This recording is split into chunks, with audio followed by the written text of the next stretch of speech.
What's going on, everybody? Mortem here, this time bringing you the highlights for Baldur's Gate 3's Patch 8, which Larian has stated in no uncertain terms will be the final content patch for the game. There may be future updates for things like bug fixes or perhaps even small changes that can be tweaked relatively easily, but by and large, in terms of large new updates, this is the end of the road. With that in mind, though, it is a gigantic patch. The patch notes are enormous, so naturally we won't be going over every single thing that's there, and if you're having a specific issue you'd like to see if it's fixed, the best thing to do would probably be to go to the patch notes on their website and Control F. So to that end, I will have the patch notes linked down below if you're interested in reading them in full. Otherwise, we are just going to focus on the big stuff that stood out to me at the very least. But I did want to take a moment at the start of this to just mention that I have actually been covering this game since the day it released into early access all those years ago, and seeing it come to its final conclusion in terms of content updates, I still have some more stuff to do with it, has been a real treat for me because this game has in very real tangible ways changed my life. But with that out of the way, let's actually dive into this and talk about it as a whole. There are three giant things this patch includes that are the main focus of it. For starters, crossplay has been fully enabled now, so you'll be able to play with people on other platforms and everything. Though a little bit of a note on that,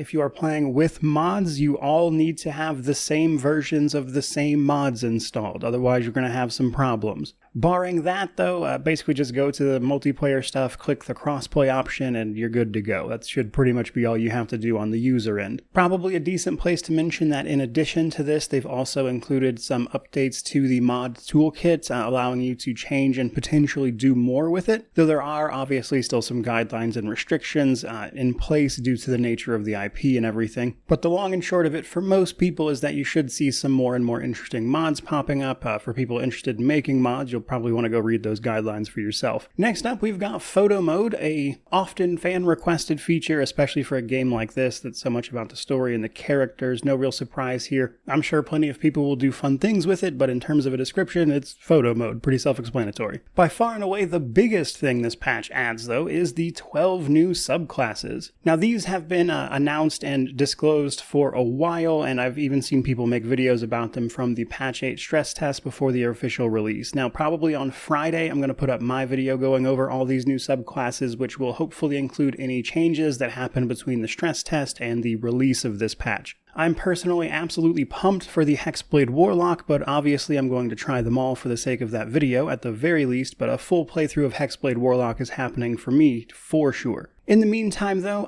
what they've added here is the Path of the Giant Barbarian, College of Glamour Bard, Death Domain Cleric, Circle of Stars Druid, Arcane Archer Fighter, Way of the Drunken Master Monk, Oath of the Crown Paladin, Swarm Keeper Ranger, Swashbuckler Rogue, Shadow Magic Sorcerer, Hexblade Warlock, and Blade Singing Wizard. A lot of popular subclasses in there, and I'm looking forward to checking them all out. In addition to that stuff, this particular patch has made a host of other changes that I thought were especially noteworthy to just the sake of how things work. So for starters, if you have items that are inside your inventory inside containers, you can activate those during conversation options now. So this means that if you have potions or scrolls that will do relevant things in terms of what you're trying to do in that moment, you can access them even though they weren't previously accessible this way. They had to be just in your inventory, not inside containers in your inventory. And as somebody who likes to sort their inventory via containers, that's a huge change for me at the very least. Another really great change that's also part of something else they've changed, which is basically just trying to keep NPCs from turning hostile when they really shouldn't, which has most noticeably been addressed by changing the way NPCs behave when they walk into hostile surfaces after combat is over. So, during combat there's all sorts of AoEs and effects flying everywhere, and after combat ends, sometimes characters would walk into those effects and this would actually turn them hostile, which could lead to some very annoying situations. That should be addressed now, and NPCs should no longer turn hostile when that happens. Another somewhat notable thing I wanted to mention here is that they mentioned in the patch notes that because of the new subclasses and just how much stuff that affects in terms of gameplay and balance, they did a pass through the achievements for the game to make sure that they were all going to be working accordingly due to, the way people might engage with them now that we have all this new stuff. So if you still don't have the achievements, they have been updated to work correctly with all of these changes, or at least they should have been. So there's that at least. There are a host of other things I want to talk about. So for starters, they did a bit of a balance pass in general in terms of the way the game works, and for the most part this was relatively minor stuff, but just some noticeable things I wanted to mention. For starters, they fixed Wall of Ice. It was dealing like half the damage it was supposed to. It should actually do the full damage it's supposed to now, outside of things like resistances and whatnot. Ghouls and ghasts can no longer paralyze drow, which should be relevant if you are playing a drow at the very least, but also, certain combat situations where you might be using ghouls from that one ability as an example. They also fixed the Owlbear's Rage mechanic, just all sorts of instances where it would fall off when it wasn't supposed to, things like that. They also just generally touched up things on Tactician and Honor mode to make them, I would say, slightly more interesting in terms of the way they scale. As an example, Balthazar will actually cast Shield now on higher difficulties, which is probably something he should have been doing all along. They also touched up Gortash's AI. So if you've ever fought that guy, he's not exactly the brightest bulb, and in some cases he would do things that were suboptimal, so they've tried to touch that up where he will take more relevant actions at the right time, which in theory should make him a little more difficult, but honestly he was never that terribly difficult of a fight anyway, so I'm kind of curious to see how that fight plays out now, if he's actually a challenge or just how significant those changes to his AI were. Now, in a slightly more general note, they've disabled fast travel when you are on a moving platform. So this is, say, if you're on an elevator-esque structure and you are in active movement, the game won't let you, say, go to camp at that moment anymore. And the reason for this is when you return from camp, the game puts you back where you were, except the platform you were on won't be there anymore, which means you plummet to your death. So as a result, they've just prevented you from doing that on moving platforms. And then, as I've already mentioned a little bit, they've addressed in multiple instances where just neutral or friendly NPCs might randomly turn hostile on you when, you didn't do anything, or they just shouldn't be doing that. And that is something I think if you've played BG3 for very long, you've probably experienced in some form or fashion. As I've already mentioned, things like the surface mechanics, etc., triggering enemies who walk into them, that kind of thing. So again, hopefully all those instances have been addressed, but it was a recurring theme throughout these patch notes where they've addressed instances of that happening. So hopefully it's all sorted out now. Then we have some scripting stuff. So most of the scripting things they fixed were fringe cases, like, you were trying to do something in this very specific instance and it might not be accounted for or work as a result. Or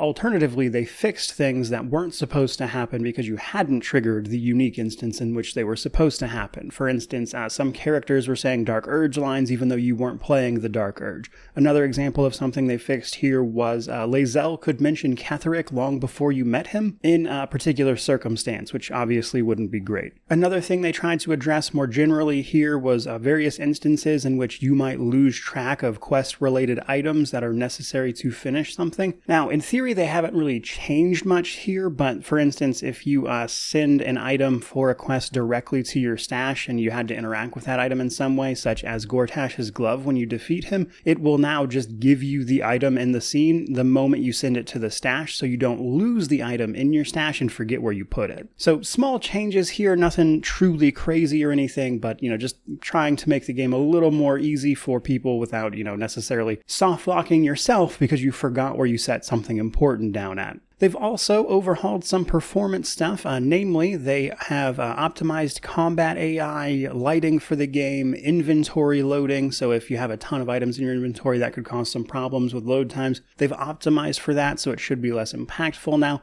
and altogether these changes should affect places like, say, Act 3, where the performance hit is much more noticeable. So with any luck, that has been made better for a wide variety of people thanks to all of these adjustments that they've made, which includes adjustments to items and how they work, including some names, sometimes just to make things a little more or less ambiguous, other times just making sure they're actually doing what they are supposed to do. And this also extends to various levels. Certain scenes have had items moved to make the cinematics flow better, or in certain cases they've slightly changed the level of a place to close up holes in the terrain, so to speak. And there was a lot of those changes to be had. And then last but not least, to accommodate all of those changes and the various things they've done, they've also updated things like tooltips and even certain cinematics to make them just look and flow a little better and be a little less confusing. So when you put all of that together, I would say patch 8 is absolutely massive in scope. We've known about it for a while now, and even still, I think there's a lot of great changes here that kind of flew under the radar because they hadn't released fully patch notes, all that stuff. But I think that's just about the appropriate place to wrap up this particular video. Again, if you want to read the patch notes in full, or if you're looking for something specific, they are linked below. But as for me, while this is the final content patch, I'm not quite done with the game yet. I do plan on making that video breaking down the subclasses specifically that have been added, and then also I plan on probably releasing a build for the Hexblade Warlock at the very least, because I want to do a full playthrough of that for myself. And while I might not actually get around to that for a little while, because April has been